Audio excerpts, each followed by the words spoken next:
இந்த உலகத்துல மனுஷனா பொறந்துட்டாலே, வாழ்க்கையில ஏதோ ஒரு வகையில பிரச்சனைகள் வந்துகிட்டே தான் இருக்கும்.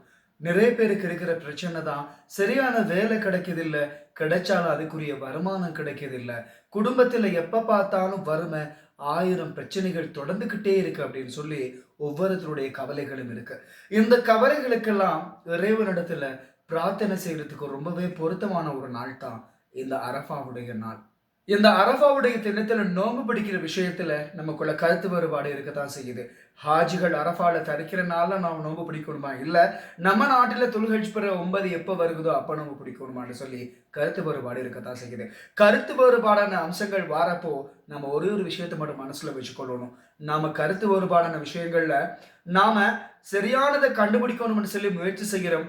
அந்த முயற்சியில நம்ம கடைசியில சரியானதை கண்டுபிடிக்கிறோம் அப்படின்னு சொன்னா, நம்ம சரியானதை கண்டுபிடிச்சு ஃபாலோ பண்ணதுக்கும், நம்ம தேடி முயற்சி செஞ்சதுக்கும் உரிய 2 நன்மையா தான் தருவான். அப்படி இல்ல நாம சரியானத தேடுறோம். ஆனா நமக்கு கடைசியில கிடைக்கிற தெளிவு வந்து ஒரு வேளை பிழையானதா இருக்கும் அப்படின்னு சொன்னா, நம்ம தேடினதுக்குரிய முயற்சிய அல்லாஹ் தருவான். கருத்து வேறுபாடான அம்சங்கள் வாரப்போ, அதுக்காக நாம மோதிக்கொண்டு இந்த நாள்ல நாம அடைய வேண்டிய நன்மைகள மிஸ் பண்ணிடக்கூடாது. முடிஞ்ச அளவுக்கு இந்த நாள்ல எவ்வளவுக்கு பாவ மன்னிப்புகள் கேட்கணுமோ, அவ்வளவுக்கு பாவ மன்னிப்புகள கேட்போம்.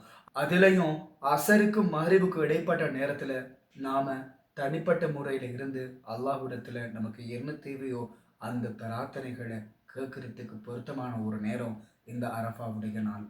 கேட்கக்கூடிய துஆக்கள்ல பெருமதியான ஒரு துஆ தான் நாம மௌத்தாகிற நேரத்துல அல்லாஹ் நம்முடைய முடிவ நல்ல முடிவா அமைச்சு தரணும். அல்லாஹ்வ பொருத்தமான முறையில தூய்மையான ஒரு அடியானா அல்லாஹ்வ சந்திக்கிறதுக்குரிய பாக்கியத்த அல்லாஹ் நமக்கு நம்ம எல்லாருக்குமே தரும்னு சொல்லி நம்ம இந்த நாள்ல அதிகம் அதிகம் பிரார்த்தனைகள் செஞ்சு கொள்ளுவோம்.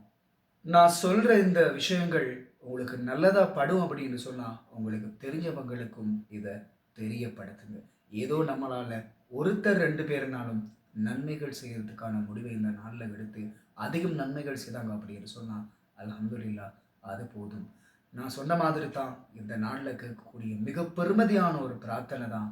நம்ம எல்லாருமே மரணிக்கிற நேரத்துல நம்ம பெற்றோர்கள், நம்ம கூட பிறந்தவங்க, நம்ம உறவினர்கள், நாம எல்லாருமே மரணிக்கிற நேரத்துல அல்லாஹ்வுக்கு பொருத்தமான தூய்மையான ஒரு அடியானா மரணிக்கிறதுக்கு தான் நம்ம அதிகம் அதிகம் எல்லாருமே பிரார்த்தனை செய்யணும்.